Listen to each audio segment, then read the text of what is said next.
The article 370 has been abrogated, तो अभी it has been done, तो हमें रादर देन फोकसिंग ऑन कि वाई इट गॉट एब्रोगेटेड और इससे ये हुआ, we need to focus on कि अभी नेक्स्ट क्या है। हम लोगों को जब भी मेरे पेरेंट्स कॉल करते हैं दे सेज कि we should vote for the party जिसने हमें रिजर्वेशन दिया है। यहाँ पे जो प्राइवेट सेक्टर इंडस्ट्रियलाइजेशन है या जो फॉरेन इन्वेस्टमेंट है दैट इज़ वेरी मिनिमल, जिसकी वजह से क्या है कि लोगों के मेंटल मेकअप ऐसा हो गया है कि जॉब मतलब सरकारी नौकरी, जिसकी वजह से यहाँ पे अनएम्प्लॉयमेंट का तो रेट ज़्यादा है लेकिन अनमैरिड लोगों का भी रेट ज़्यादा है। ये लोग तब तक शादी नहीं करवा रहे कि जब तक सरकारी नौकरी ना हो। अब हम लोगों के पेरेंट्स का मेकअप ऐसा है ना, मेंटल मेकअप, कि उनको लगता है कि प्राइवेट सेक्टर में हम 50,000 भी कमा रहे हैं ना तो बोलते हैं यार ये तो टेम्पोरेरी सेटअप है और कोई सोशल सिक्योरिटी नहीं है, सोशल सिक्योरिटी नहीं है। और अगर गवर्नमेंट में हम एक 4th क्लास भी हैं दे आर हैप्पी। इंटेलेक्चुअलिज्म अभी आज के टाइम में, जैसे आपने बोला, it is misunderstood word.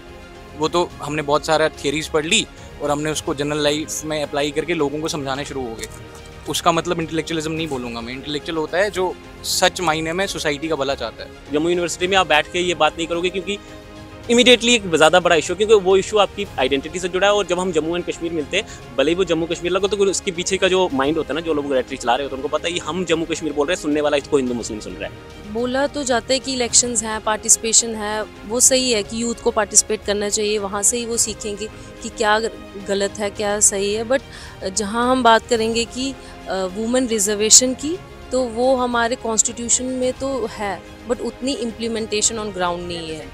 OBC category में आज बहुत सारी कास्ट जोड़ दी गई हैं जो पहले जनरल में आती थी, तो कहीं ना कहीं जो जनरल का कोटा है 50%, वो मेरा ऐसा मानना है कि वो कहीं ना कहीं सेफ है। इतना सर्वेलेंस है यूनिवर्सिटी में, कैमरा है, जिस तरह इससे आप लोगों को सेफ फील हुआ? हम कैमरा लगने के बाद भी कोई क्या ही कर लेगा, अगर किसी के साथ कुछ हो जाता है तो कोई कुछ कर नहीं सकता। ये सामने लाइब्रेरी है जो सबसे अच्छी लाइब्रेरी है, हम यहाँ पे बैठते थे, पहले भी बैठते थे। एटलीस्ट रीडिंग हॉल के अंदर हमारे सिर के ऊपर कैमरा नहीं होता था, अब हमारे पास कैमरा है। बस ऐसा हुआ कि हम लोगों का कुछ गुम हो गया, किसी की बोतल हो गई, किसी की टिफिन गुम हो गया, और हमने बोला कि आपने यहाँ कैमराज लगाएं तो हमें फुटेज दे दो। उन्होंने बोला नहीं, आप अपने सामान के लिए खुद जिम्मेवार हो, इसलिए आपके जिम्मेदार हम हैं। एक सीरीज है ना पंचायत के नाम से, उसमें गांव में लगता है सीसीटीवी कैमरा, लेकिन उसका जो पर्पस होता है वो पर्पस आपको पता होना चाहिए कि वो पर्पस आप लोगों के ऊपर निगरानी के लिए, आपकी बॉटल की निगरानी, बकरी की निगरानी के लिए नहीं है। As a PhD scholar I am researching there, लेकिन whenever I go back to my village, so my identity is defined is as a Dalit. So whatever you do, wherever you go, the caste always go with you. एक strong constitution होते हुए why to have a second constitution from for JNK? Welcome to another election show. Jammu Kashmir के चुनाव में हम अब पहुंच चुके हैं जम्मू के इलाके में कुल 43 सीट्स हैं और 47 सीटें कश्मीर के हिस्से में हैं। ये विधानसभा का एक यहाँ का 90 सीटों का एक बंटवारा है। इसमें थोड़ा सा फेरबदल हुआ है नए परिसीमन के बाद, तो इससे क्या बदलने वाला है यहाँ की राजनीति में, दोनों हिस्सों में किस तरह का संतुलन बदलने वाला है, इसको भी हम थोड़ा सा समझने की कोशिश करेंगे। आज हम मौजूद हैं जम्मू यूनिवर्सिटी में। हमारे साथ जम्मू यूनिवर्सिटी के कुछ छात्र हैं। यहाँ पर कुछ चीज़ें हैं हमारी समझ में आ रही हैं, कुछ चीज़ें जो हमें इन छात्रों से जानने की ज़रूरत है कि क्या बड़े मुद्दे उभर कर आ रहे हैं इस चुनाव में। 10 साल बाद जब चुनाव हो रहे हैं तब ये जम्मू कश्मीर 10 साल पहले वाले जम्मू कश्मीर से बहुत अलग है। ये यूनियन टेरिटरी बन चुका है, पूर्ण राज्य नहीं है। लेह लद्दाख का हिस्सा इससे अलग हो चुका है। एक समय में पूरे देश की सबसे पावरफुल असेंबली हुआ करती थी 370 की वजह से, अब वो धारा ख़त्म हो चुकी है। तो ये बहुत सारी चीज़ें हैं जिसके साए में ये चुनाव हो रहा है। हमारे साथ कुछ जो छात्र हैं इनसे हम समझने की कोशिश करेंगे। सबसे पहले मैं आपके पास आता हूँ, अपना नाम बताइएगा आप लोग जिसके भी पास आएँ, और फिर अपनी बात कहिएगा। आपको क्या लगता है यहाँ पर जो ये चुनाव हो रहे हैं इसमें सबसे महत्वपूर्ण मुद्दे क्या हैं, और इस यूनिवर्सिटी के नज़रिए से अगर आप कुछ बताना चाहें कि यहाँ पर क्या क्या दिक्कतें या क्या चीज़ें हैं जिनकी उम्मीद आप करते हैं? मुझे ऐसा लग रहा है कि जम्मू कश्मीर के कॉन्टेक्स्ट में सबसे बड़ा मुद्दा हमेशा सिक्योरिटी को माना जाता है, और उसकी वजह से हमारे बाकी सारे के सारे मुद्दे जो हैं वो गिर जाते हैं, मतलब साइड लाइन हो जाते हैं। एम्प्लॉयमेंट सबसे बड़ा मुद्दा है, क्योंकि यहाँ पे इंडस्ट्रीज़ नहीं है और सब लोग एटलीस्ट जो यूनिवर्सिटी में आ रहे हैं वो यही सोच के आ रहे हैं कि हम यहाँ से निकलने के बाद एक अच्छी एम्प्लॉयमेंट मिलेगी या एक अच्छी जॉब मिल जाएगी। उस कॉन्टेक्स्ट में शायद इलेक्शन उस तरह से नहीं हो रहे हैं, क्योंकि इलेक्शन कुछ आइडियोलॉजिकल या किसी भी और मुद्दे पे हो रहे हैं, एटलीस्ट इस पे तो नहीं हो रहे। और सेकेंडली हमने जनरली ये ऑब्जर्व किया है कि यूनिवर्सिटीज़ के अंदर जितने स्टूडेंट्स आते थे अब उससे कम आ रहे हैं, क्योंकि जब हम लोगों ने एडमिशन्स लिया था तो हम लोग वेट कर रहे थे कि हम कब लिस्ट में नाम आएगा। अब ऐसा नहीं हो रहा है, अब बहुत सारी सीट्स वैकेंट हैं। इसका एक कारण ये भी हो सकता है, जो कि अच्छा कारण है, कि ज़्यादातर जॉब्स ग्रेजुएशन बेसिस पे, और स्टूडेंट्स को ऐसा लग रहा है कि हम जो 2 साल मास्टर्स के लिए दे रहे हैं वो हमारे करियर में कुछ वैल्यू ऐड नहीं कर रहा। अगर ऐसा है तो अच्छा है, या इसका ये मतलब भी हो सकता है कि बहुत सारे स्टूडेंट्स के लिए यूनिवर्सिटी अफोर्डेबल नहीं है, और अगर ऐसा है तो ये बहुत ख़राब बात है, क्योंकि इस पर कोई बात नहीं होती, कोई रिसर्च नहीं होती, हमें पता नहीं है कि इसका असली कारण क्या होगा। और तो लोग यहाँ कम हो गए, स्टूडेंट्स आप कह रहे हो एडमिशन्स कम हो गए हैं? क्योंकि जैसे हम लोग जब एडमिशन लेते थे तब यूनिवर्सिटी का अपना एंट्रेंस था, JUET करके, जम्मू यूनिवर्सिटी एंट्रेंस टेस्ट। अब एक ऑल इंडिया जो लेवल का एंट्रेंस होता है उसमें होता है, तो बहुत सारे स्टूडेंट्स को बाहर अच्छे जॉब मिल जाते हैं। और यहाँ पे जब एडमिशन्स होती हैं तो जो पहले 2-3 राउंड में ख़त्म हो जाती थी, फिर हम वेटिंग में होते थे, वेट करते थे कोई छोड़ेगा। अब ऐसा होता है कि मॉक राउंड्स होते हैं 7-8 राउंड, 2-3 महीने, फिर जाके एडमिशन्स पूरी होती है। तो क्वालिटी ऑफ स्टूडेंट उसमें भी थोड़ा फ़र्क पड़ा है। उसके अलावा जो यूनिवर्सिटी के अंदर छोटे छोटे कल्चर है ना, जैसे स्टूडेंट कितने इंथुसियास्ट हैं पार्टिसिपेट करने के लिए अलग अलग एक्टिविटीज़ में, और उसके अलावा मल्टीपल चीज़ जैसे क्लास में अटेंडेंस और वो सब चीज़ें, उन सब चीज़ें, और कितने लोग बैठ के बात कर रहे हैं। जैसे ये जो ग्राउंड आप देख रहे हो, यहाँ पे बहुत सारे स्टूडेंट्स होते थे कोविड से पहले, जो लॉकडाउन हुआ उसके बाद ये सब जगह खाली हैं अब। और यूनिवर्सिटी के अंदर भी कुछ एडमिनिस्ट्रेटिव लेवल पे चेंजेस आए, जैसे हमें ऐसा जनरली लगता है कि अब एडमिनिस्ट्रेटिव कंट्रोल या फिर जो ब्यूरोक्रेटिक कंट्रोल होता है स्टूडेंट्स के ऊपर, वो ज़्यादा बढ़ गया है। जैसे पहले CCTV कैमरास हर जगह, ऐसा नहीं था। हमें नहीं पता ये ठीक है या नहीं है, सर्वेलेंस आप कह रहे हैं यहाँ पे? हाँ, जैसे ज़्यादा मतलब बढ़ कि गया है। ये सामने लाइब्रेरी है, जो सबसे अच्छी लाइब्रेरी है, हम यहाँ पे बैठते थे, पहले भी बैठते थे। एटलीस्ट रीडिंग हॉल के अंदर हमारे सिर के ऊपर कैमरा नहीं होता था, अब हमारे पास कैमरा है।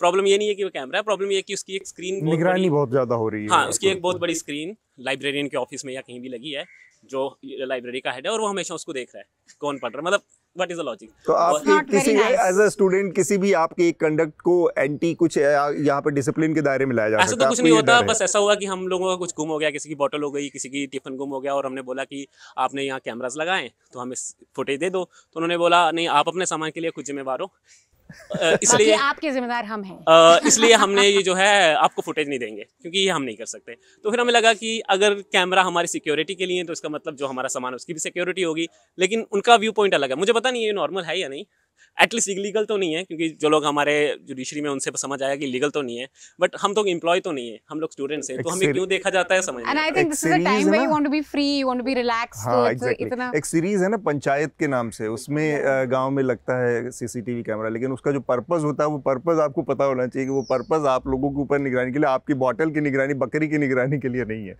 जैसे टेररिज्म की इन्होंने बात करी, ये हमेशा एक इशू रहता है। इनफैक्ट जब होम मिनिस्टर आए यहाँ, प्राइम मिनिस्टर आए, सबसे टॉप में मुद्दा यही था कि भाई हमने टेररिज्म जड़ से ख़त्म कर दिया है। What do you think of that rhetoric, specially because Jammu में हमने देखा है काफ़ी अटैक्स हुए हैं रिसेंट पास्ट 1 और 2 ईयर्स में। कश्मीर में उतना नहीं हो रहा है, यहाँ पे अब बल्कि एक infiltration नया बढ़ ही रही है। फ्रंट खुल गया है, नया जम्मू में front ज्यादा खुल हो रहा है, You guys कश्मीर में think बंद हो about गया है। that? Is that an issue? Yeah, what's your thinking? आपने जो सवाल पूछा, ये you have asked the right person the right question. Since I belong to Poonch which is itself a border area, हम पूरी उम्र वो देखते आए कैसी शेलिंग होती थी या जो भी होता था, बट नरेटिव ये फैलाया जाता था कि पुंछ सेक्टर, न्यूज़ में ऐसा आता था कि पुंछ सेक्टर में फायरिंग हो रही है। उसका मतलब ये नहीं कि पुंछ सिटी में फायरिंग हो रही है। It was always beyond Border the area. City limits, जो 40-50 किलोमीटर्स था, और पहाड़ी इलाके में 40 किलोमीटर जाने में 2 घंटे लग जाते हैं कम से कम, जैसे टेरेन है वो। अब बात करता हूँ मैं जम्मू सिटी की, और जो आगे पीछे इलेक्शंस के अराउंड स्टार्ट हुआ है ये। अब समझदार को इशारा ही काफ़ी है, मैं तो यही कहूँगा। टेररिज्म या फिर जो बॉम्बिंग्स हो रही हैं, ये या तो क्रॉस बॉर्डर करके आए, वो क्रॉस करके आए लोग तो कर रहे हैं, या फिर यहाँ के एजेंट्स होंगे। This is what I want to say, क्योंकि यही नरेटिव है जो हम लोगों को पता है। इन मतलब ड्यूरिंग एवरी इलेक्शन ऐसा होता है, इलेक्शन से कुछ देर पहले। अब रीजन नहीं पता क्या है, लेकिन वही मैं बोल रहा हूँ, समझदार को इशारा काफी है। आपको लगता है कि ये इलेक्शन से इसका लेना देना है, ये जो अटैक्स हैं? हाँ, हो सकता है कि आप पहले डर फैलाइए और फिर आप डर की राजनीति कीजिए। ये तो करते आए हैं हमारे जो वो है राजनीतिक लोग। अच्छा, figures हैं। सर्वेलेंस और ये यूनिवर्सिटी में जो एटमॉस्फेयर है, आप हमें कैमरा रोल करने से पहले ये भी बता रहे थे कि यहाँ पे अब इलेक्शंस नहीं हो रहे हैं, हाँ, उस पे अब बताइए। देखिए, यूजीसी ने एक कमीशन जारी की थी, लिंगदो कमीशन बोलते हैं जिसको, जिसके अकॉर्डिंग यूनिवर्सिटी इलेक्शंस करेगी, जिसमें सारे खर्चे से लेके सब कुछ, कि आपको कैसी मैनिफेस्टोज देने हैं या फिर कितना खर्चा करना है, सब कुछ प्रिस्क्राइब्ड होता है। अब यहाँ पे elections I guess 7-8 years back हुए थे और वहाँ पे भी कुछ ये लिंदो कमेटी के कुछ अवहेलना की गई थी, तो उनने कोर्ट केस कर दिया। तो अब वो कोर्ट केस बरी हो चुका है, but they are not contesting elections. We have asked them several times the authorities, but वो बोलते हैं कि अभी लिंदो कमीशन के हिसाब से चल नहीं रहा है सिस्टम। तो हम जानना चाहते हैं कि ऐसा कौन सा सिस्टम है जो लिंदो कमेटी के हिसाब से चलेगा और कैसे चलेगा, कब चलेगा। और कोई इश्यूज जो आप जिसके बारे में जो आपको लगता है आपके लिए बहुत इंपॉर्टेंट है इस इलेक्शन में? इम्पॉर्टेंट तो इलेक्शन पॉइंट ऑफ व्यू से ना भी कहूँ, यूनिवर्सिटी पॉइंट ऑफ व्यू से इंपॉर्टेंट है, हम स्कॉलर्स के पॉइंट ऑफ व्यू से इंपॉर्टेंट है। क्योंकि इस लाइब्रेरी में जो सामने, जैसे कि पहले भी बात कर रहे थे हम, यहाँ पे कुछ दिन के 700-800 लोग बैठते हैं, जिसमें से 1/3 तो स्कॉलर्स होते हैं। उनने नेट किया हुआ है, net is an national level exam. उसके बाद भी यूनिवर्सिटी उनको 10,000 स्कॉलरशिप पे करती है PhD के दौरान, जो जिनका JRF नहीं है, ठीक है, जिनको UGC फेलोशिप नहीं दे रही है, यूनिवर्सिटी अपनी फेलोशिप 10,000 दे रही है, जो कि सेट किया गया था आज से 10-15 साल पहले। बट अब आज के दौर में, आज के टाइम के हिसाब से लाइफ क्वालिटी बहुत बढ़ चुकी है, तो 10,000 is not sufficing with our needs. तो वो काफ़ी नहीं है, उसको बढ़ाना चाहिए। ये मसला मैं रखना चाहूँगा, रिक्वेस्ट करना चाहूँगा इनफैक्ट आपके ज़रिए। मैं बेसिकली हरियाणा से बिलोंग करता हूँ और जैसे ही मैं जम्मू में पढ़ने के लिए आया तो पहले ही एक ओरा बना है JNK का कि यहाँ पर ज़्यादा से ज़्यादा टेररिज्म है, यहाँ पर सिक्योरिटी इश्यूज़ हैं, ख़तरा है। तो एक तरह की नेगेटिव इमेज है जो प्रेजेंट होती है आउटसाइड ऑफ JNK। तो लेकिन जैसे मैं आया यहाँ पर हालात वैसे नहीं हैं, थोड़ा ठीक है। लेकिन एज ए रिसर्च स्कॉलर मैं जो यहाँ पर जो मैंने ऑब्ज़र्व किया है कि जब मैं जैसे लाइब्रेरी में पढ़ने आता हूँ तो लाइब्रेरी का जो टाइम है वो 9 से 12 बजे तक का है। तो एज ए रिसर्च स्कॉलर मेरी ये दरख्वास्त है कि इस टाइम को बढ़ाया जाए, एक्सटेंड किया जाए, ताकि नाइट में भी हम पढ़ सके। पहले होता था ऐसे? पहले होता था 9 से 12 इवनिंग में, रात में नहीं, सुबह 9 बजे से शाम को। आप चाहते हैं कि वो रात जैसे पहले होता था, पहले 12 PM से एक्सटेंड होता है। एक्चुअली काफी यूनिवर्सिटीज में बहुत रात तक, इनफैक्ट पंजाब यूनिवर्सिटी तो आई रिमेंबर, मतलब ऐसे ही था वो। हाँ। So surveillance curfew big problem. और आप हरियाणा से, so you gonna go back to vote? Yes. So कौन सा इलेक्शन ज्यादा एक्साइटिंग लग रहे हैं, हरियाणा के या जम्मू के? इलेक्शंस तो हाँ, यूथ को इसमें पार्टिसिपेट करना चाहिए ताकि वो अपना एक पर्सपेक्टिव सामने रख सके थ्रू वोट। अच्छा, यहाँ पे आते हैं, let's just talk to some girls and will come to you.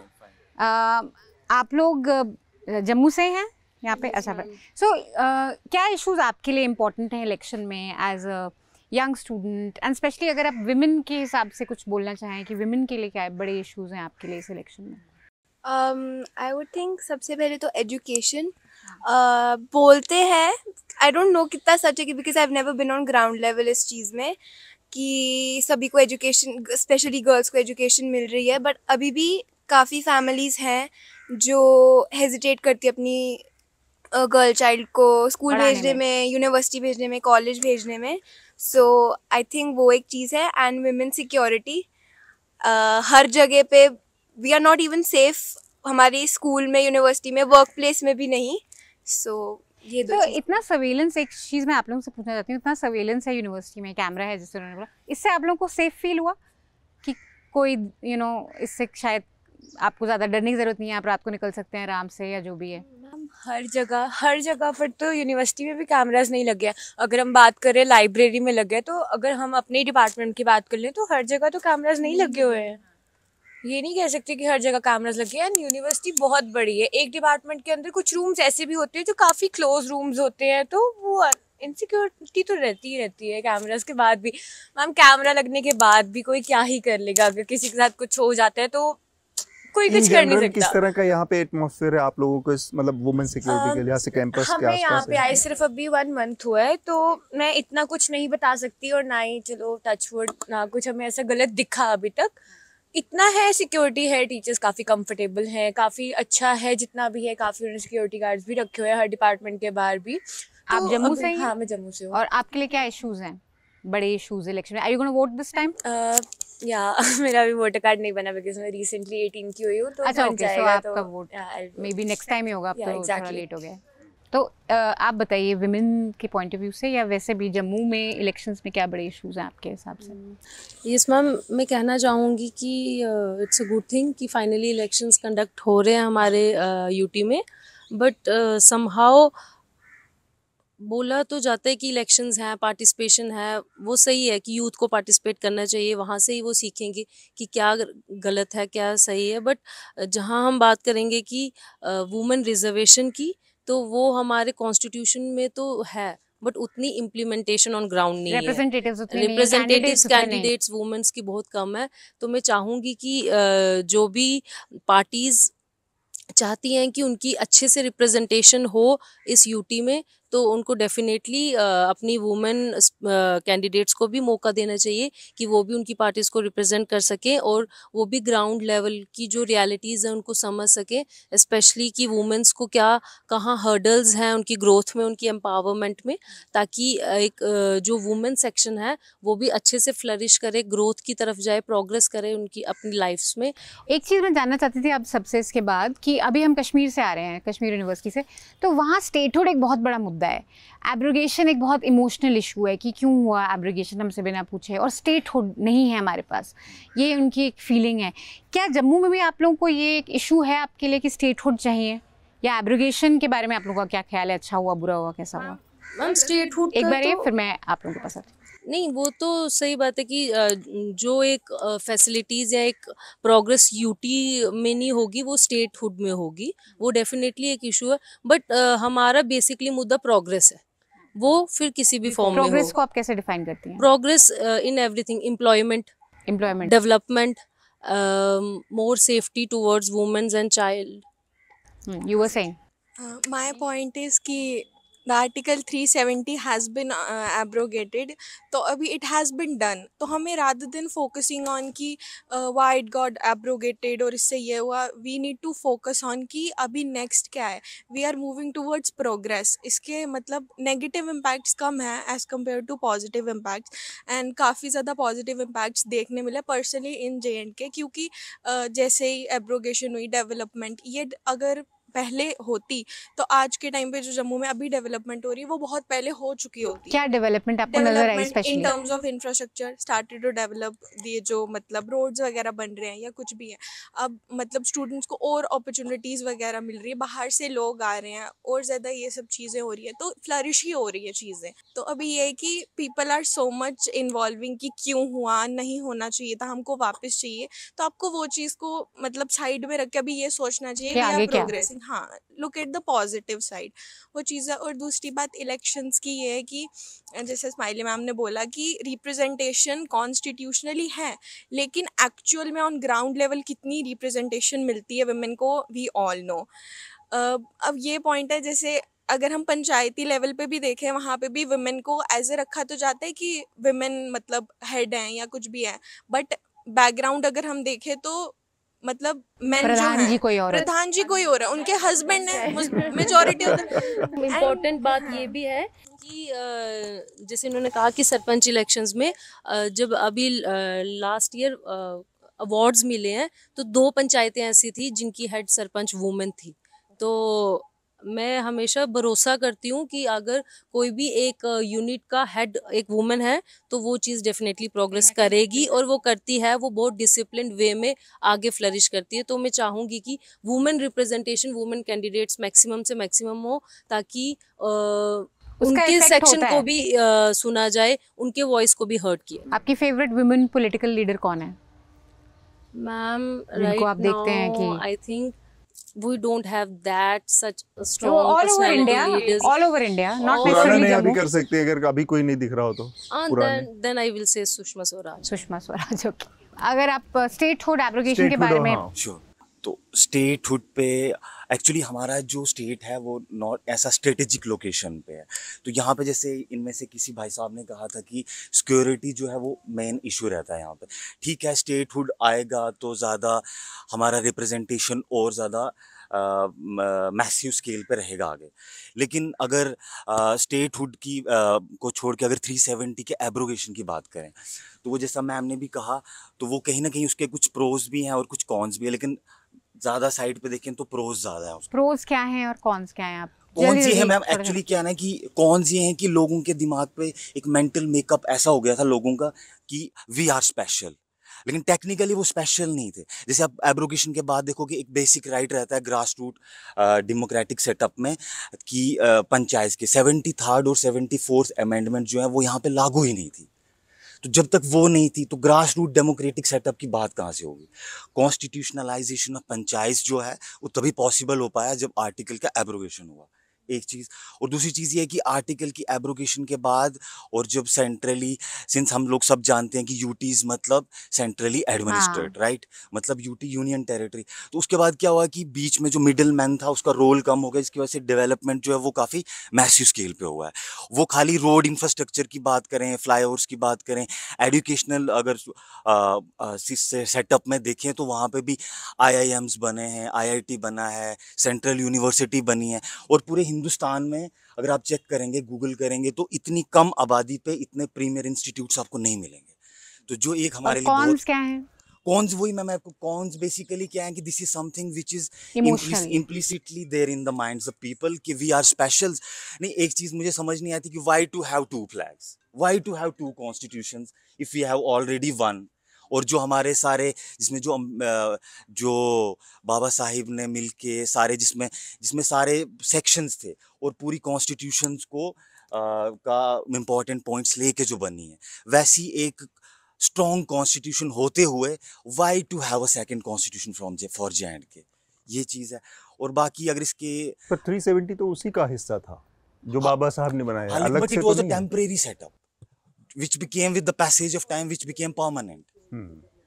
तो ये चीज़ है। बाकी अगर आप देखोगे स्टेटहुड का मैम, तो स्टेटहुड यस हम चाहते हैं ताकि हमारी रिप्रेजेंटेशन अच्छे से हो, लेकिन वो डिसीजन जो आप देखते हैं कब तक हो पाता है, हम इंतजार कर रहे हैं। आप कुछ जोड़ना चाह रहे थे इसमें इलेक्शंस को लेके, मैनिफेस्टोज को लेके एक्चुअली मैं एक और इशू लाना चाहूँगा कि मैनिफेस्टोज, आई गेट इट के स्टेटहुड वाला पॉलिटिक्स तो खेलना है सबको, हाँ, स्टेटहुड के अराउंड है, लेकिन जम्मू कश्मीर ने over the past few years climb up किया है स्टेयर्स अनएम्प्लॉयमेंट की, शायद टॉप 5 में आती है आजकल जहाँ तक मुझे पता है। जम्मू कश्मीर अनएम्प्लॉयमेंट के मामले में पूरे देश में सेकंड हाईएस्ट बिल्कुल second, thank you for updating me. अब मुझे बताइए, अब मेरे दिमाग में, मैं अब पर्सनल बात करूंगा, देन व्हाट वाला सवाल आता है कि मैंने मास्टर्स कर ली, मैं मेरिट होल्डर था, देन व्हाट, मैंने नेट किया, देन व्हाट, मैंने PhD में एडमिशन ली, देन व्हाट। अब देन व्हाट मेरा बीच में रुक चुका है, क्वेश्चन मार्क ही लगा हुआ उस पर, क्योंकि AP की पोस्ट तो आ ही नहीं रही है, आई थी कुछ बहुत कम आई थी, जबकि सबको पता है, एवरीबडी विल एग्री हियर कि सारे कॉलेजेस वो अंडर वो हैं स्टाफ्ड हैं। AP फुल फॉर्म आप बता दीजिए फॉर असिस्टेंट प्रोफेसर की पोस्ट, Okay. उसके अलावा 10+2 लेक्चरर्स की पोस्ट हैं जो सब्जेक्ट स्पेसिफिक होते हैं, वो पोस्ट भी शायद लास्ट टाइम 2016 में आई थी। इट हैज़ बीन 8 years, मतलब थोड़ी थोड़ी करके निकालते रहते थे, पहले तो चलता था काम, अब तो वो क्लस्टर हो गया है, सारा क्लब अप हो गया है, अब सब फ्रस्ट्रेटेड है यूथ। ये मैं अपने माध्यम से सब यूथ की आवाज़ उठा रहा हूँ, सच बात है ये। इफ़ यू विल मतलब सिंगल आउट एनीबडी, और वो भी यही मसला उठाएगा, this is very common and this is very genuine issue, ये उठाना चाहिए। तो unemployment is a big issue. हाँ, बोलिए। इन दोनों चीज़ों को मैं जोड़ूंगा, एक तो स्टेटहुड और एक एजुकेशन का। एक, जब हम जम्मू में ये सुनते हैं आर्टिकल 370 के एब्रोगेशन से क्या हुआ, एक बड़ा जनमन सा जो है, जो उसका आर्टिकल 370 का नेगेटिव पॉइंट था, वो ये है कि हमारे यहाँ पे बहुत सारे लोग रहते थे जो पंजाब से थे, और जो कम्युनिटी यहाँ रहती थी जिनको स्टेट के राइट्स नहीं थे 35A के। वो एक ऐसा पॉइंट था जो एक जेन्युइन था, जो बहुत सारी सरकारों ने पहले इग्नोर किया और एक उसने ग्राउंड बनाया। बट बियॉन्ड उसके, मतलब वो एक जस्टिफाइड पॉइंट है, मुझे नहीं लगता कुछ जस्टिफाइड है। और दूसरी बात ये, जो प्रोसीजर था उसको ख़त्म करने का, मतलब ठीक है डेमोक्रेसी में चेंज आता है, लेकिन प्रोसीजर जो था वो इंपॉर्टेंट होता है डेमोक्रेसी के अंदर। आपको लगता है वो तरीका, वो प्रोसीजर हाँ, हमें ऐसा लगता है कि इस प्रोसीजर में जो लोग हैं जो यहाँ के, और हमें जो लोग रिप्रेजेंट कर रहे थे असेंबली में, क्योंकि उनसे कंसेंट नहीं ली गई, हाँ। तो वो प्रोसीजर फॉलो नहीं हुआ, क्योंकि एटलीस्ट हमारे रिप्रेजेंटेटिव से तो कंसेंट लेना चाहिए था। तो इस तरह से वो प्रोसीजर फॉलो नहीं हुआ। बाकी हम उसके अगेंस्ट हैं, या वो इतना इंपॉर्टेंट इशू नहीं है। सेकेंडली, अगर हम इसको दूसरे इशू से जोड़ें, अनएम्प्लॉयमेंट से, कि कॉलेजेस के अंदर बहुत सारे बच्चे शॉर्टेज हैं। एक छोटा सा फैक्ट है, जैसे हम यहाँ कितने लोग बैठे हैं ना, एक चीज़ मैं श्योरली से बोल सकता हूँ, हम में से कोई भी गवर्नमेंट स्कूल से नहीं पढ़ा होगा, कोई भी नहीं पढ़ा होगा। और हमारी स्टेट बोल रही है कि हम आपको एम्प्लॉयमेंट दे रहे हैं, पढ़ाई की है वो हरियाणा से, मगर हाँ। और हमारे यहाँ पे स्टेट ये बोल रही है कि हम एम्प्लॉयमेंट दे रहे हैं 50,000, उतनी नहीं होंगी, 10,000, 20, जितनी भी है। आप ये बोल रहे हो कि हम सबको दे रहे हैं, लेकिन मेजॉरिटी स्टूडेंट्स गवर्नमेंट स्कूल में पढ़ते हैं, और वो इस कंपटीशन में नहीं, आप जितनी मर्जी लिस्ट दे दो, हो सकता है कोई एक्सेप्शन एक दो हो, लेकिन ज़्यादातर लोग जो नौकरी ले रहे हैं वो प्राइवेट स्कूल से हैं, और वो छोटा नंबर है जो प्राइवेट स्कूल्स में पढ़ा है। तो यानी आप जिन लोगों को नौकरी दे रहे हो वो कितना छोटा नंबर है, और उनमें भी सबको नहीं मिल रही। तो मतलब आप जो क्लेम कर रहे हो कि हम एम्प्लॉयमेंट दे रहे हैं, गवर्नमेंट एम्प्लॉय, हमें पता है आप सबको नहीं दे सकते, लेकिन अल्टरनेटिव इन्वायरमेंट क्रिएट करना था, टूरिज्म जो भी आप करना चाहते, आप मत बोलो कि ऐसा कि हम नहीं दे सकते। आप कम से कम ये तो झूठ तो मत बोलो ना कि हम सब कुछ करेंगे, और ये एक सरकार नहीं, सब ऐसा करती हैं, मतलब सरकार स्पेसिफिक नहीं है, मतलब कि वो सब चीज़ें आपने मिस कर दी। और इतना बड़ा नंबर जो है, और उसके बाद जो गवर्नमेंट स्कूल में जो टीचर लगे हैं, जैसे हम लोग यहाँ बात कर रहे हैं ना जब, कि हमें गवर्नमेंट में असिस्टेंट प्रोफेसर लगना है, किसी को टीचर लगना है, जो भी करना है, इसमें हम लोगों की एक प्रॉब्लम ये है कि हम लोगों ने, और जो हमारी रूलिंग क्लास है पॉलिटिक्स, हम सब लोगों ने मिलकर गवर्नमेंट स्कूल्स और गवर्नमेंट कॉलेजेस को एक तरह का एम्प्लॉयमेंट अपॉर्चुनिटी बना दिया है। कोई भी वहाँ इसलिए नहीं जाना चाहता क्योंकि उनको उन बच्चों को पढ़ाना है ताकि वो कम्पीट कर पाएँ। जितने भी लोग, हमसे पहले भी बहुत सारे लोग गवर्नमेंट टीचर लगे होंगे, कभी किसी से सुना नहीं कि मेरे स्टूडेंट का, मेरे स्कूल का स्टूडेंट कुछ बन गया। मतलब देवर लाइक कि हम लोगों को नौकरी मिले, होता ना कि एक तरह का एम्प्लॉयमेंट स्कीम है। आप गवर्नमेंट स्कूल में बहुत अच्छे टीचर्स रखे हैं जिनको आप अच्छी सैलरी देते हो, एटलीस्ट प्राइवेट स्कूल से तो 4 गुना ज्यादा होगी, या हो सकता है really? गवर्नमेंट स्कूल में 60-70,000 स्टार्टिंग सैलरी है, और प्राइवेट स्कूल में 6-7 हज़ार मिलती है, 10 times. So very very cushion job. हाँ, और वो 2 कमरों में पढ़ा रहे हैं जहाँ पे डेस्क नहीं लगे, ब्लैक बोर्ड नहीं है। मतलब ये अजीब सा है ना कि टीचर को 70-80 हज़ार मिल रहा है और स्कूल में 2 कमरे जहाँ डेस्क नहीं है। मतलब कॉलेजेस में भी एंड यू राइट, वो जो भावना होती है कि आप टीचर बन के किसी मतलब आप करेंगे, ये एक तरह का पैराडॉक्स है। मतलब हम इसको कैसे करें, और ज्यादातर स्कूल में अभी भी बच्चे गवर्नमेंट स्कूल में पढ़ रहे हैं, और हमारे टाइम में एटलीस्ट प्राइवेट और गवर्नमेंट 2 कैटेगरी थी, अब 3 कैटेगरीज हो गई हैं। गवर्नमेंट स्कूल जो सबसे मार्जिनल है, छोटे प्राइवेट स्कूल जिसमें छोटे शहरों के बच्चे जाते हैं, और सभी लोग असिस्टेंट प्रोफेसर बनना चाहते हैं, एटलीस्ट जो रिसर्च कर रहे हैं। ये पीछे वाले सारे लोग, ये सारे लोगों ने कुछ नहीं बोला। तो एक चीज़ इसमें मैं बस थोड़ा सा ऐड करूँ, इन्होंने जो प्राइवेट और इसकी गवर्नमेंट सेक्टर के जॉब की बात की, यहाँ पर मेरे ख्याल से जम्मू कश्मीर ऐसा अलहदा स्टेट है जहाँ पर सरकारी एम्प्लॉयज़ का नंबर जो है बहुत ज़्यादा है, कंपेयर टू अदर स्टेट्स। हाँ, यूपी के अंदर और जम्मू कश्मीर के अंदर लगभग सरकारी एम्प्लॉय बराबर हैं, जबकि पॉपुलेशन में बहुत ज़्यादा फर्क है। यही बात है। तो ये, और जबकि आप पॉल्यूशन देखिए, एरिया देखिए, तो बहुत ज़्यादा है। एक चीज़ और मैं इसमें लोगों से भी बात करना कि प्राइवेट सेक्टर के लिहाज से जम्मू कश्मीर में जो इन्होंने बात की बहुत इंपॉर्टेंट है कि इंडस्ट्रियलाइजेशन बहुत नॉमिनल है, यहाँ पर इंडस्ट्री बहुत कम है, और अनएम्प्लॉयमेंट इसलिए भी बहुत ज़्यादा दिखता है, इसलिए क्योंकि सबकी डिपेंडेंसी सरकारी जॉब्स के ऊपर है, चाहे वो टेररिज्म रहा हो, चाहे जो भी वजह रही हो। तो इंडस्ट्रियलाइजेशन बहुत कम हुआ है पिछले 20-30 सालों में, जो कि पूरे देश का 30 सालों में चेहरा बदला है। तो प्राइवेट सेक्टर की जॉब्स बढ़ी हैं, प्राइवेट सेक्टर में लोगों का जाना बढ़ा है, लेकिन जम्मू कश्मीर उस मामले में ठहरा हुआ स्टेट है। तो इस लिहाज से लोग थोड़ा समझे कि अगर प्राइवेट सेक्टर में की किस तरह की संभावनाएं देखते हैं आप, प्राइवेट सेक्टर अगर यहाँ पे आए, किस तरह से उसमें आप लोग अपने उम्मीद। एक्चुअली एम्प्लॉयमेंट की जब हम बात करते हैं, हमारे पास 2 सेक्टर्स आते हैं, गवर्नमेंट सेक्टर, प्राइवेट सेक्टर। जैसे सर ने कहा, बिल्कुल उन्होंने एब्सोल्युटली करेक्ट कि यहाँ पे जो प्राइवेट सेक्टर इंडस्ट्रियलाइजेशन है या जो फॉरेन इन्वेस्टमेंट है, दैट इज़ वेरी मिनिमल। तो जिसकी वजह से क्या है कि लोगों के मेंटल मेकअप ऐसा हो गया है कि जॉब मतलब सरकारी नौकरी, जिसकी वजह से यहाँ पे अनएम्प्लॉयमेंट का तो रेट ज्यादा है, लेकिन अनमैरिड लोगों का भी रेट ज्यादा है। ये लोग तब तक शादी नहीं करवाते जब तक सरकारी नौकरी। बड़ी चिंता है, शादी में बहुत प्रॉब्लम। अगर प्राइवेट, ये दोनों चीजें सच में सीरियस फैक्ट है, सच में सीरियस फैक्ट है। अनएम्प्लॉयमेंट में भी और अनमैरिड में भी हम लोग सबसे ऊपर चल रहे हैं। अब हम लोगों के पेरेंट्स का मेकअप ऐसा है ना, मेंटल मेकअप, कि उनको लगता है कि प्राइवेट सेक्टर में हम 50,000 भी कमा रहे हैं ना, तो बोलते हैं यार ये तो टेम्पोरेरी सेटअप है, कोई सोशल सिक्योरिटी नहीं है, सोशल सिक्योरिटी नहीं है। और अगर गवर्नमेंट में हम एक 4th क्लास भी हैं, दे आर हैप्पी। तो ये वन ऑफ द मेजर चीज है जिसको एड्रेस करना बहुत जरूरी है sir. It is something which is immensely important for us, right, for marriage and for good life. Ma'am, मैं इसमें एक चीज़ और ऐड करना चाहूँगी कि एक हो गया प्राइवेट सेक्टर, एक हो गया गवर्नमेंट सेक्टर, अब तीसरा जैसे हमारी गवर्नमेंट कहती है स्किल डेवलपमेंट। तो मैं डेफिनेटली चाहूँगी कि अभी जो ये 2-3 जनरेशंस इशू फेस कर रही हैं, बट मैं रियली चाहूँगी कि जो नेक्स्ट जनरेशंस हैं, they should try to have at least 1 skill develop. अभी तक हैव यू फेल्ट कि स्किल डेवलपमेंट, बिकॉज़ अब 10 इयर्स हो गए हैं, स्किल डेवलपमेंट हो रही है, बट उसको टाइम लगेगा, क्योंकि अभी वैसा माइंड सेटअप नहीं हो रहा है हमारे लोगों का कि हम कोई स्किल डेवलपमेंट की तरफ जाएं, या वो भी हमारे लिए एक बहुत अच्छा इन्वायरमेंट बनेगा, हम उस चीज़ में खुद हेड होंगे और वो हमारे लिए लाइफ टाइम अपॉर्चुनिटी है, हम उसमें जितना ग्रो करना चाहें हम करेंगे। बट राइट नाउ ये इशू है स्किल कि development is an skill issue, you were development wanting to say कम है, समथिंग। उसके लिए इंस्टीट्यूट्स होने चाहिए। I am doing design your degree, और ये जम्मू यूनिवर्सिटी में ये लास्ट ईयर ही इंट्रोड्यूस्ड हुआ है, जो कि एक बहुत अच्छी अपॉर्चुनिटी है हम सबके पास, हमारी यूथ के पास नए स्किल्स डेवलप करने के लिए। जैसे कि अभी कह रहे थे आप कि स्किल्स हमें मतलब ज़रूरी है हमारी यूथ के लिए, तो ये एक ऐसी डिग्री है जो हमें अपॉर्चुनिटी दे रही है हर एक डिसिप्लिन से रिलेटेड कोई भी स्किल या कोई भी मतलब हम जिसमें भी इंटरेस्टेड हैं कुछ लर्न करने के लिए हम कर सकते हैं वो। तो आपने करा है कोई एक्चुअली हम तीनों अभी उसी में डिजाइनर डिग्री में ही हमने ऑप्ट किया है, तो हमें सारे डिसिप्लिन से रिलेटेड पढ़ाया जा रहा है। 2 साल के लिए हमें सब कुछ पढ़ा रहे हैं एंड इट्स लाइक कि हमें इनर ड्रम बीट क्या है, हम करना क्या चाहते हैं। अगर यहाँ पे कोई, जैसे हम तीनों सिंगिंग करते हैं, अगर सिंगिंग के रिलेटेड भी अगर हम आगे कुछ करना चाहते हैं तो हम वो भी कर सकते हैं।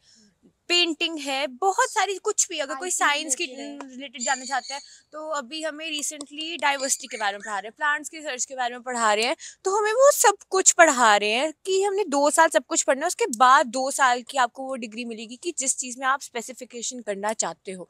तो अगर स्किल डेवलपमेंट की बात करें, अगर बात करें स्किल डेवलपमेंट की, तो वो अब थोड़ा थोड़ा करके स्टार्ट, अभी भी इस डिग्री के बारे में सबको नहीं पता। अगर यूनिवर्सिटी में हम बात करें तो अगर आपको भी शायद आज ही पता चला होगा इसके बारे में कि ऐसी कोई डिग्री है, हाँ न्यूज़ में। अगर अभी जैसे स्कूल्स वगैरह में भी काफ़ी टीचर्स जाके इस डिग्री के बारे में बताने लग पड़े हैं।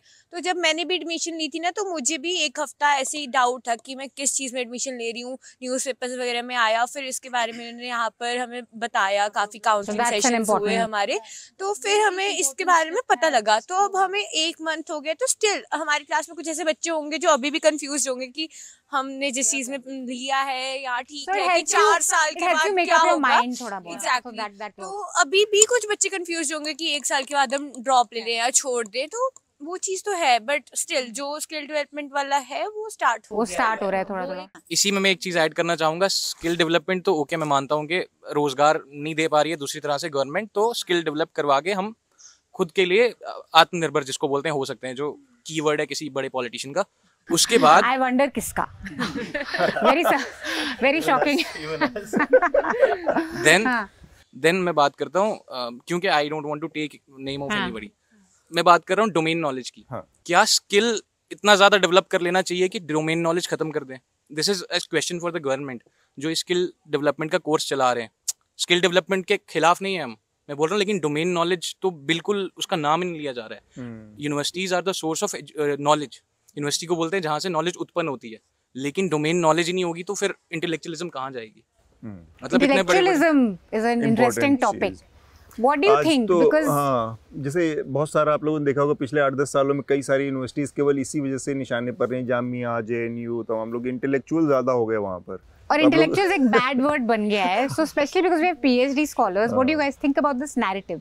ये इंटेलेक्चुअल्स फिर वो 5-7 सालों में काफ़ी आप लोगों ने सुना होगा।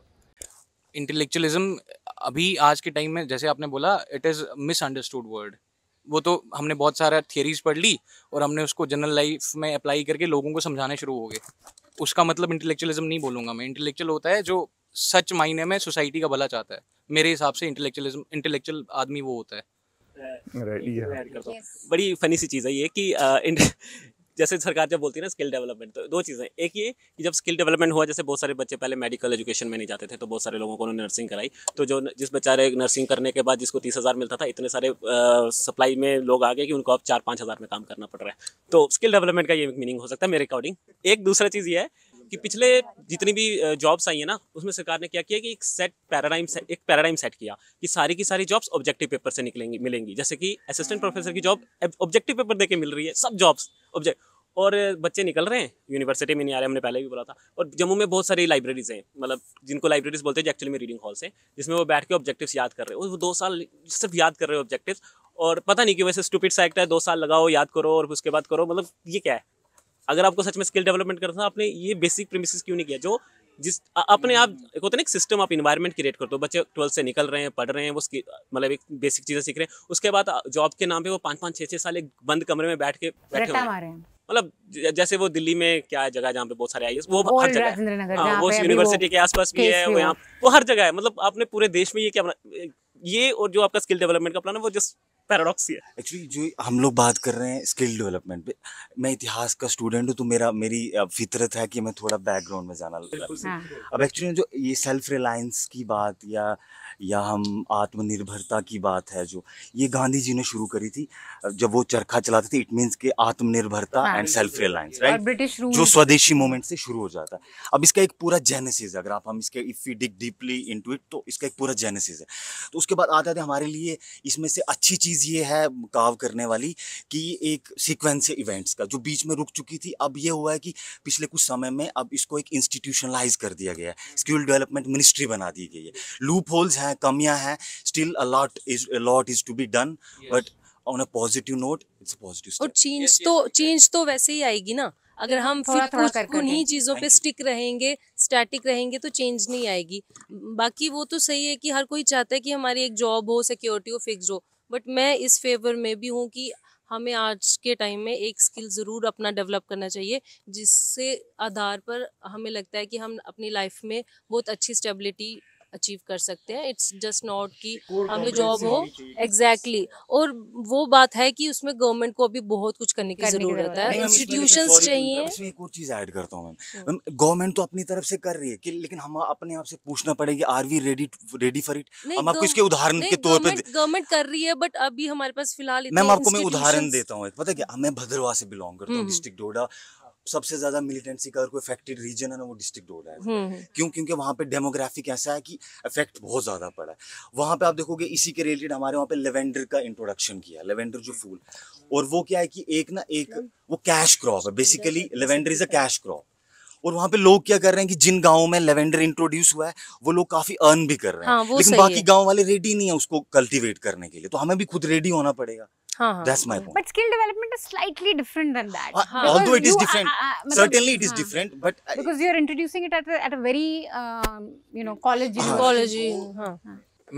मेरा पॉइंट यही था कि skill must go hand in hand with domain knowledge. Knowledge. हाँ. खाली skill is not worth it. Worth it. You want to comment?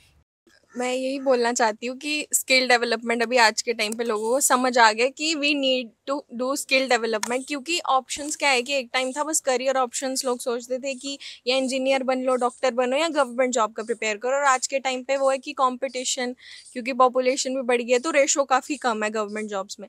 But the issue is कि स्किल ओरिएंटेड इंस्टीट्यूशंस भी बहुत कम है and government needs to work on their implementation.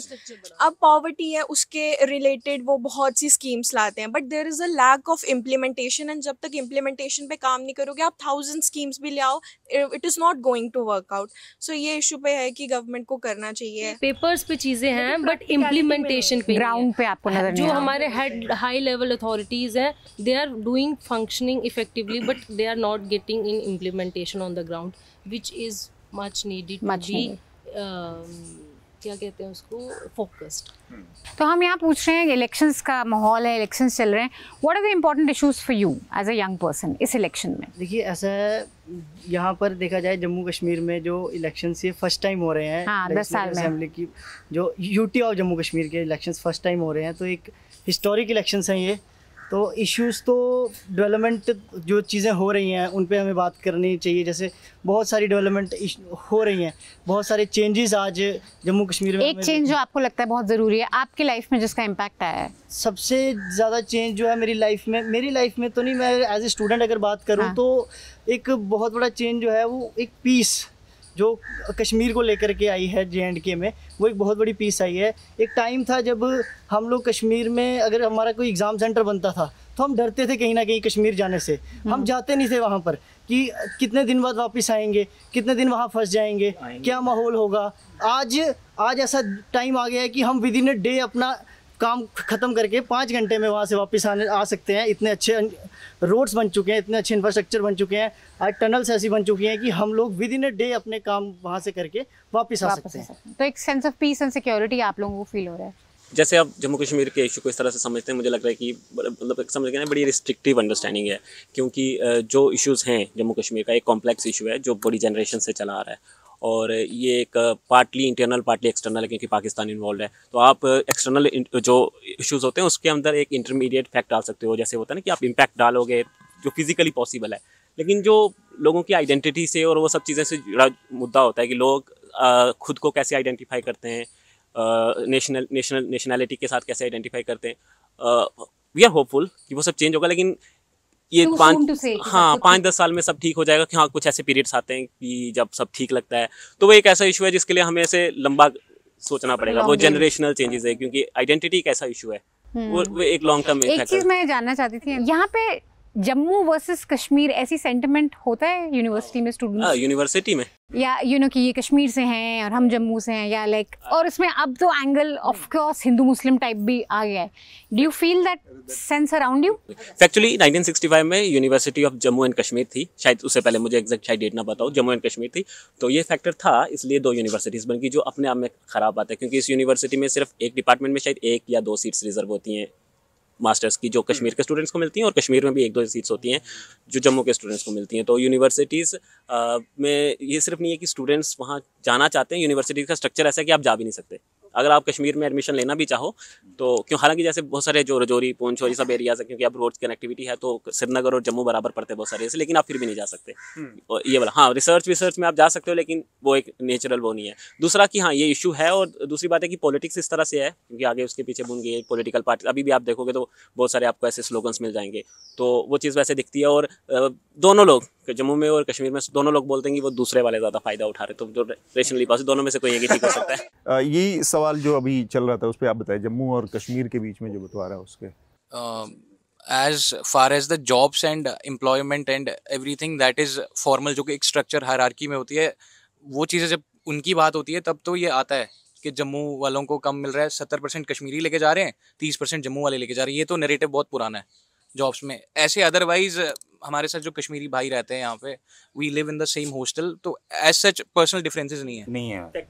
It comes only when the structure gets in, that is the issue. इसकी बात करते हैं ना रीजन्स की, इसमें हम एक चीज़ मिस कर देते हैं कि प्रॉब्लम, हालांकि रेटरिक यही है कि जम्मू और कश्मीर है, वो प्रॉब्लम नहीं है। बेसिकली प्रॉब्लम ये है कि जम्मू के अंदर जितना भी इंफ्रास्ट्रक्चर है, Jammu university, central university Jammu, IIT, IIM, AIIMS, ये बड़े बड़े इंस्टीट्यूट हैं, वो सारे के सारे 2-3 डिस्ट्रिक्ट्स में हैं जम्मू के अंदर, और वो 2-3 डिस्ट्रिक्ट जम्मू, सांबा और इधर आसपास है ना। और बाकी के जो डिस्ट्रिक्ट जैसे जहाँ से ये हैं भद्रवाह, किश्तवाड़, वो बहुत दूर है, वहाँ कोई ऐसा बड़ा इंफ्रास्ट्रक्चर नहीं है। रजौरी, पुंछ जहाँ से हमें बहुत दूर है, वहाँ कोई इंफ्रास्ट्रक्चर नहीं है। तो ये जो इनइक्वालिटी है ना, रीजनल इनइक्वालिटी, ये ज़्यादा बड़ी प्रॉब्लम है। कश्मीर के अंदर भी, साउथ कश्मीर के अंदर इंफ्रास्ट्रक्चर जो है वो ज़्यादा कंसनट्रेटेड है। कुपवाड़ा, बारामूला, वो रीजन जो है वो ज़्यादा वो हैं, पेरिफेरल हो गए हैं उस तरीके से। तो मुझे ऐसा कभी कभी लगता है कि जो रेटरिक है कि जम्मू वर्सेस कश्मीर, वो हो सकता है वो इसलिए क्योंकि आप जब वो बार बार बोलते हो तो ये जो इंटरनल डिफरेंसेस आप भूल जाओगे फिर, हाँ, क्योंकि वो कभी मुद्दा नहीं बनता। हो सकता है वो वहाँ पे बनता हो, लेकिन जम्मू यूनिवर्सिटी में आप बैठ के ये बात नहीं करोगे क्योंकि इमीडिएटली एक ज़्यादा बड़ा इशू, क्योंकि वो इशू आपकी आइडेंटिटी से जुड़ा है। और जब हम जम्मू एंड कश्मीर मिलते हैं, भले ही वो जम्मू कश्मीर लगो, तो उसके पीछे का जो माइंड होता है ना, जो लोग रेटरी चला रहे होते हैं, उनको पता है हम जम्मू कश्मीर बोल रहे हैं, सुनने वाला इसको हिंदू मुस्लिम सुन रहा है, तो वो एक बोला कि आप इस्तेमाल नहीं कर रहे हैं। लेकिन एक चीज़ मैं ऐसे जोड़ना चाहूँगा कि आज तक जितनी भी यहाँ पर जम्मू कश्मीर में गवर्नमेंट्स आई, वो मैक्सिमम क्या सभी जो थी वो कश्मीर डोमिनेटेड गवर्नमेंट्स थी। तो उसमें क्या रहा कि कहीं ना कहीं जम्मू के जो यूथ है, जम्मू का युवा है, उसको ये लगता रहा कि यहाँ पर भेदभाव हुआ, जम्मू के यूथ को कम मिला। पर आज की डेट में जम्मू एक ऐसी जगह है जहाँ पर हर एक सुविधा अवेलेबल है। जैसे सेंट्रल यूनिवर्सिटी ऑफ कश्मीर आई, आज सेंट्रल यूनिवर्सिटी ऑफ जम्मू भी है, एम्स जम्मू में है, IIM जम्मू में है, IAMC जम्मू में है, IIT जम्मू में है, IIIM जम्मू में है। तो हर एक प्रीमियर इंस्टीट्यूट आज जम्मू में है। लेकिन अगर आप बात करें कि यूनिवर्सिटी में स्टूडेंट्स, तो हम यूनिवर्सिटी में हम सब भाईचारे के साथ रहते हैं, हमारे बीच में वैसा कुछ नहीं है कि तू कश्मीर का है तो हम जम्मू के हैं, ऐसी कोई भेदभाव, ऐसी कोई लड़ाई नहीं है। लेकिन रीजनल तौर पर कहीं ना कहीं आज तक बांटने का काम किया गया। जम्मू और जो कश्मीर का डिबेट है, जैसे ये कहा ना इन्होंने, एक्चुअली ऐसा नहीं था कि मतलब हमारी भी रिप्रेजेंटेशन थी, MLA हमारे भी जाते थे, लेकिन जो पावर सेंटर, देवेंद्र राणा तो बिल्कुल राइट, लेकिन जो पावर सेंटर था, जो प्रीमियम जो कैबिनेट रहता है, कैबिनेट या CM, हमारे यहाँ से एक ही बने थे, गुलाम आजाद जी बने थे, तो उनको इन्होंने कंप्लीटली टेन्योर तक चलने नहीं दिया और उनके काफी सारे हार्डल्स, उनको प्रॉपर काम नहीं करने दिया। जम्मू से सिर्फ एक ही प्रधान वो CM बने थे, तो उसका थोड़ा लोगों में रहता था कि कि हमारे लिए कम किया जा रहा है, वो सेंटीमेंट था, लेकिन अब वो ख़त्म है। बाकी ऐसे civil as a civil society अगर देखें तो ऐसी कोई एनिमोसिटी या ऐसा कुछ नज़र नहीं आता है। मेरी खुद से मैंने 2 साल कंटिन्यूसली श्रीनगर सिटी में कोचिंग लिया है, तो मेरे फ्रेंड सारे मुस्लिम थे, सारे कश्मीरी थे, तो मुझे वैसा लगा नहीं कि ऐसा कोई सेंटीमेंट है लोगों में, तो वैसा है नहीं। पॉलिटिकल फ्रंट पे हो सकता है, लेकिन as a social unit there is nothing. आपने कही भाईचारे की बात, एक बड़ा इशू यहाँ पर बनकर कुछ दिनों में उभरा है, जो कि रिजर्वेशन का पहाड़ी लोगों के लिए कुछ सीटें रिजर्व कर दी गई हैं। उससे कुछ यहाँ के चुनाव पर असर पड़ा है? वो कितना बड़ा सेंटीमेंट मुद्दा है यहाँ पर? क्योंकि हम लोगों को रिजर्वेशन मिली है, हम दोनों हैं यहाँ पे वैसे। तो आप लोग फेवर में हैं इसके? तो हम लोगों को जब भी मेरे पेरेंट्स कॉल करते हैं दे से कि we should vote for the party जिसने हमें रिजर्वेशन दिया है। क्योंकि ये पॉलिटिकल मुद्दा है। अच्छी चीज़ है कि इस मामले में बीजेपी को अक्रॉस तक मतलब जितने भी रिलीजन है वो वोट मिल रहा है, और बड़ी अच्छी चीज़ है कि बहुत सारे मुस्लिम कैंडिडेट हैं और एक पार्टी जो यूजुअली इस बेसिस पे इलेक्शन लड़ती है, और यहाँ पे ऐसा नहीं हो रहा, तो बहुत अच्छा लग रहा है। ठीक बात है, आप बताएं। अरे लेकिन रिजर्वेशन के इसी पे एक और प्रॉब्लम है कि जो रिजर्वेशन का पूरा बेसिस है, मेरा हाइपोथेसिस है, क्योंकि मैं सिक्योरिटी एंड रीजनल स्टडीज़ में हूँ, regional and strategic studies.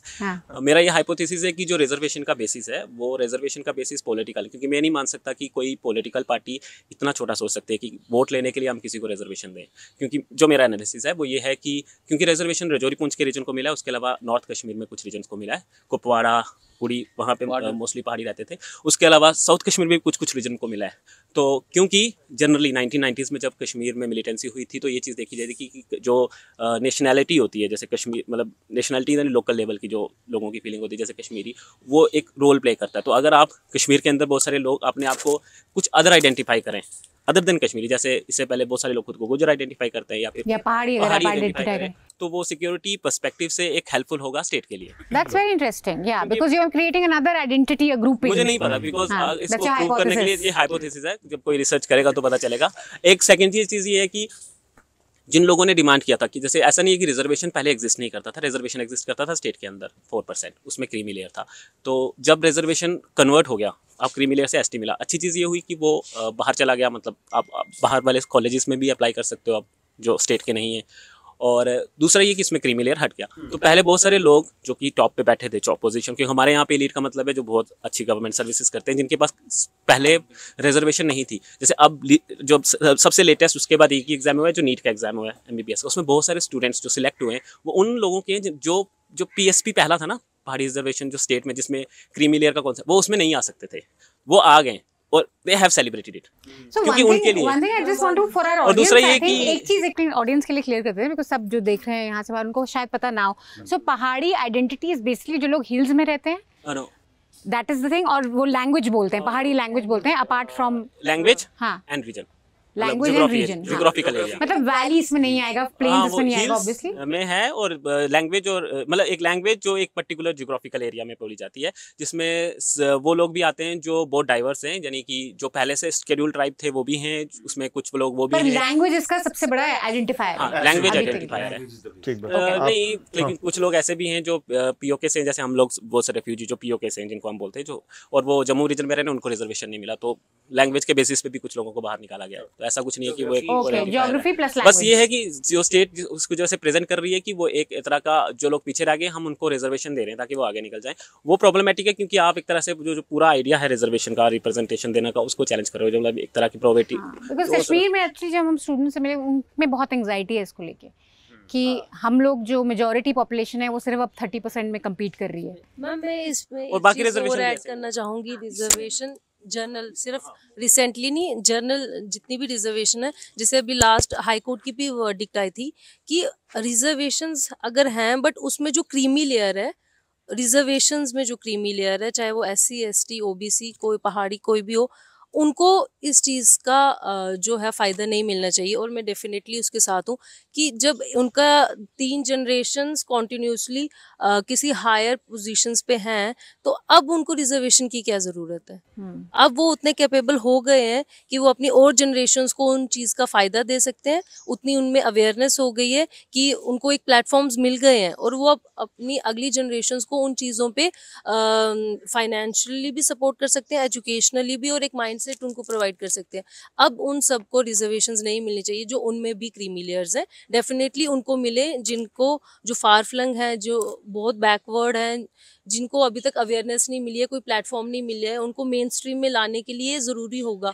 But जो उनमें भी क्रीमी लेयर्स हैं, डेफिनेटली वहाँ पे अमेंडमेंट होनी चाहिए, चीज़ें चेंज होनी चाहिए, उन क्रीमी लेयर्स को भी उसमें से आउट करना चाहिए। ठीक है, आप कह रहे थे कुछ? अच्छा सर, ये रिजर्वेशन में एक्चुअली दो मुद्दे हैं। एक तो रिजर्वेशन को अभी नेशनल लेवल पे भी डिस्कस किया जा रहा है, रिजर्वेशन एज अ नेशनल मुद्दा, right, and reservation as a regional मुद्दा। क्योंकि अभी जो रिसेंटली दिया है, जैसे मैम ने भी कहा, तो ये सर ने भी एग्री किया कि ज्योग्राफी इसका उतना बड़ा क्राइटेरिया नहीं था, लैंग्वेज बेसिक क्योंकि ज्योग्राफी होता तो बेसिकली तो पहाड़ी, तो हम तो इनसे भी ज़्यादा उसमें हार्श क्लाइमेट में रहते, तो हम भी पहाड़ी हैं। फिर बट आप लैंग्वेज नहीं बोलते तो आपको नहीं मिलेगा। लैंग्वेज पहाड़ी स्पीकिंग लोगों को लैंग्वेज में हो सकता है, कुछ को जैसे सर ने कहा कि कुछ को नहीं मिल पाया वो। और दूसरा कि हम ये भी नहीं मान सकते कि बैकवर्डनेस, हाँ बैकवर्ड, तो रही दूसरी मैम की बात पे, हाँ इनका और हमारा इकोनॉमिक स्टेटस में कोई तो ज़्यादा। अब जैसे मैं जनरल कैटेगरी से आता हूँ, तो ये है कि अब जैसे ये जो अभी रिजर्वेशन मिले, तो ऑब्वियसली ये जो कैप था 50 पे उसको क्रॉस कर गया है, तो ऑब्वियसली जो जनरल कैटेगरी है उसका कम हुआ है। तो इससे मेरे को भी आपत्ति है कि the government need to look into it very, मतलब एलैबोरेटली और कॉम्प्रहेंसिवली उनको देखना पड़ेगा। और जो मैम ने बात की कि रिजर्वेशन को एक एज अ नेशनल मुद्दा अगर देखें, तो यस सर्टेनली इसको रिवाइव करने की, इसको टू लुक इनटू इट, मतलब बहुत ज़रूरत है। क्यों? क्योंकि आप देखो जैसे मैम ने कहा, अब एक पढ़ा लिखा फैमिली से बच्चा आएगा, उसका बच्चा ऑलरेडी अच्छी स्कूलिंग से आएगा, और एक गरीब बच्चा, उसकी स्कूलिंग अच्छी नहीं होगी, वो दोनों एक जगह पे कॉम्पीट कैसे कर सकते हैं? तो उस पर भी देखने की ज़रूरत है। एक्चुअली ये बहुत इंपॉर्टेंट है, बिकॉज रिजर्वेशन के दो, इट्स नॉट एन इकोनॉमिक, अच्छा अब इकोनॉमिक भी आपको देना है, लेकिन मोस्टली इट्स हिस्टोरिकली मार्जिनलाइज्ड, जिसमें लैंग्वेज एक ऐसा नहीं है कि ये पहाड़ी लैंग्वेज को मैं एक ऐड करूंगा, जब रिजर्वेशन दिया गया तो it was a temporary setup for the था, और चीज उसमें भी है, और ये खाली कोई मेरा या मैम का ऑब्जर्वेशन नहीं है। मैम जितनी भी यहाँ पे कमीशंस आई हैं, क्रीमी लेयर की बात हर कमीशन ने की है, we are not the only one. मैं एक चीज़ जोड़ना चाहूँगा, जैसे मेरे भाई ने कहा कि क्रीमी लेयर की बात की और सभी कमीशन आई, तो मैं इसमें इनके साथ हूँ कि क्रीमी लेयर लगनी चाहिए, ताकि जो लोग सालों से इसका फ़ायदा उठाए जा रहे हैं, और आज वो इतने पोटेंशियल हैं, उनमें इतना पोटेंशियल है कि उनके बच्चे ग्रो कर सकते हैं, तो वो क्यों नहीं उसको छोड़ रहे। और दूसरी बात, जैसे जर्नल का भाई ने कहा कि जर्नल का कम कर दिया, तो कहीं ना कहीं उसको थोड़ा सा एनालाइज करने की ज़रूरत है। दो प्रकार की, एक मैं कह सकता हूँ कि हॉरिजेंटल और वर्टिकल रिजर्वेशंस हमारे J&K में है। J&K में जनरल भी बीच में 50%, जो मेरा ऐसा मानना है, जो मैंने देखा है कि कहीं ना कहीं वो बराबर है, वो कम नहीं हुआ। वो परसेंटेज अगर देखो आप, जब पोस्ट निकलती है, कुछ निकलती है, तो वो कम हुआ है। लेकिन कहीं ना कहीं आज अगर हम देखें, जो ST दिया गया, नया ST दिया गया है पहाड़ी पीपल को, वो कहीं ना कहीं हर एक कास्ट को दिया गया। उसमें ऐसा नहीं है कि जनरल को इंक्लूड किया गया या किसी पर्टिकुलर पर्सन को इंक्लूड किया गया, हर एक पर्सन जो वहाँ रहता था उसको ST दिया गया। तो वो कहीं ना कहीं ओपन मेरिट में पहले आते थे, वो अब ST में आ गए। उसके बाद बात करता हूँ, हमारे J&K में एक कैटेगरी आती है ALC, जो कि बॉर्डर के रिजाइडिंग एरियाज को दी जाती है। उसमें भी कोई भी लेयर नहीं है कि पर्टिकुलर किसी इंसान को दिया जाएगा। हर एक कैटेगरी, चाहे वो किसी भी कैटेगरी का हो, जनरल हो, SC हो, ST हो, उसको वो ALC कैटेगरी दी जाती है। OBC कैटेगरी में आज बहुत सारी कास्ट जोड़ दी गई हैं, जो पहले जनरल में आती थी। तो कहीं ना कहीं जो जनरल का कोटा है 50%, वो मेरा ऐसा मानना है कि वो कहीं ना कहीं सेफ है। क्योंकि हॉरिजेंटल और वर्टिकली अगर देखा जाए, उसको देखा जाए, तो कहीं ना कहीं वो सेफ है। तो मेरा ऐसा मानना है। हाँ, एक तो ये पॉइंट है, सॉरी इसमें एग्री तो नहीं करूँगा कि वो क्रीमी लेयर होना चाहिए, वो नहीं होना चाहिए।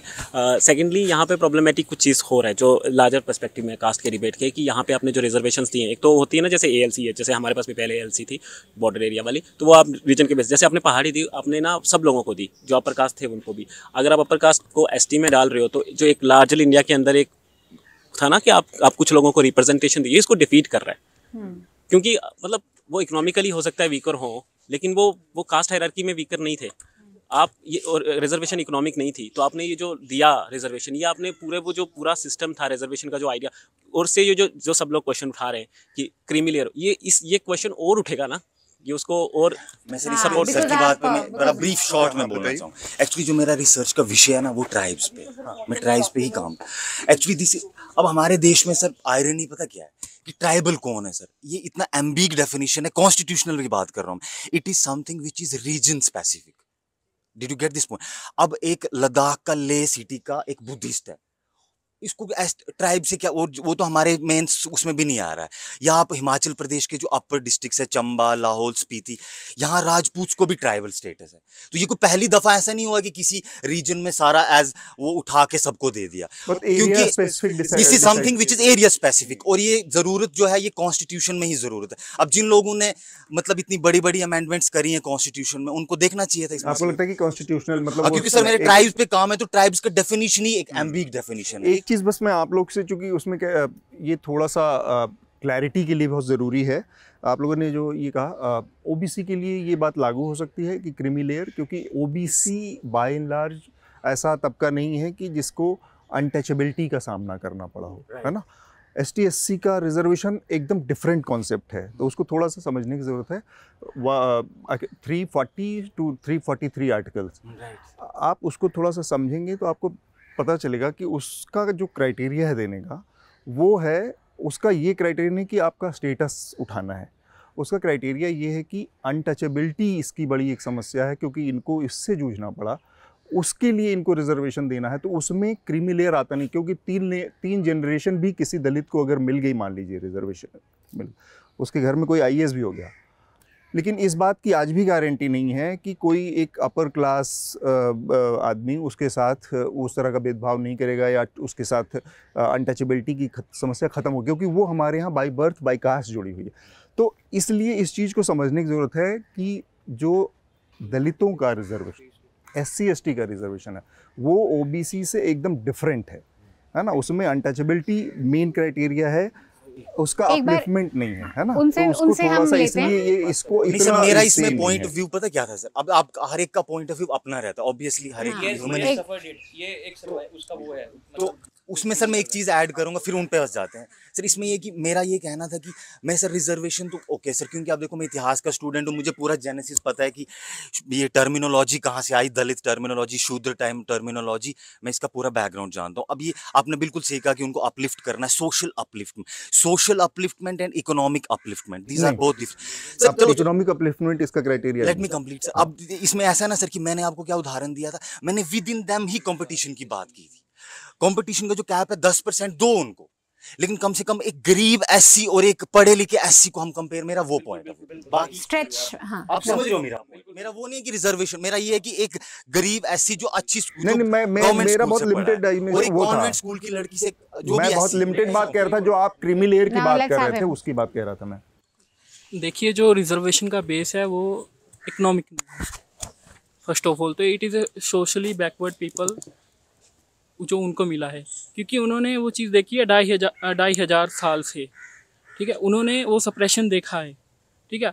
अब रिजर्वेशन को आई थिंक 50 साल ही हुए हैं, तो इससे क्या हुआ कि सिर्फ कुछ चुनिंदा लोग ही उसका लाभ उनको मिला है, लेकिन हम ये नहीं मान सकते कि वो पूरी कम्युनिटी अपलिफ्ट हो गई है, ठीक है। सिर्फ कुछ लोग ही उनको उसका लाभ मिला है, लेकिन वो सिर्फ इकोनॉमिकली ही थोड़ा सा ग्रो हुए, लेकिन उनका सोशली स्टेटस आज भी वैसा ही है जो आप कह रहे हैं शेड्यूल कास्ट। यस, अब जैसे as a PhD scholar I am researching there, लेकिन whenever I go back to my village, so my identity is defined is as a Dalit. So whatever you do, wherever you go, the caste always go with you. You are identified with your caste. First of all, when you generally talk about the second and third question is what is your caste? So all the aura and all the capacity is defined just through your caste. So जब आप वापस जाते हैं village में, जैसे आपने बोला, तो despite being a PhD scholar आप कह रहे हैं कि आपको फिर भी उसका सामना करना पड़ता है। Means yeah, this is a mentality and this structure of the Varna system, the caste, I think 3,000 castes or something. So it defines your status socially, right? In the rural area specifically. Rural area especially. Yes. So this is the thing. And what do you think about creamy layer? जो इस पे debate हम कर रहे थे. Creamy layer. So it is, I think, good. Means it is a dynamic thing that in the future that it will help to जो बहुत ज़्यादा डिप्राइव्ड है, ठीक है, सोशली भी और इकोनॉमिकली, तो उनके लिए एक मतलब अच्छा होगा कि उनको भी एक मतलब एक फेयर अपॉर्चुनिटी मिलेगी। हाँ, जो इन्होंने बोला, जो उन्होंने अपना एक्सपीरियंस, वो इसी के लिए कि जब आप रिजर्वेशन को से बढ़ा रहे हो ना, किसी को भी डाल रहे हो, तो जो कॉज था वो डिफीट हो रहा है और डिबेट्स घूम रही है। तो you are not going to agree with your parents कि रिजर्वेशन मिला है तो बीजेपी को ही वोट करें। You very critically analyzing something that you have benefited from, so that's really good. That is what an intellectual should do, critically analyze things around them, and that's why we have universities, so we can have this critical thinking, we can think about things differently and we don't follow bhed chal. That was our election show from Jammu University. Very lively conversation with all of you. Thank you so much guys for supporting our work, for supporting our NL Sena, जिसकी वजह से हम यहाँ आ पाए हैं। आप लोग जानते हैं हम ना कॉर्पोरेशन से पैसा लेते हैं ना बिग गवर्नमेंट से, हम कम्प्लीटली एड फ्री हैं, हम ये कर सकते हैं because you guys support us, so keep supporting us. A lot of you are watching this are students. If you cannot subscribe to Newslaundry then at least share this video, like it, spread it around so that हमारा नाम और लोग जाने। Keep watching Newslaundry. Thank you so much. This election season, your right to choose puts you at the heart of it again. We'd like to be your eyes and ears. Choose the journalism and media that serves democracy and you. Simply head on to newslaundry.com/subscription and pick up the TNMNL joint subscription of your choice today.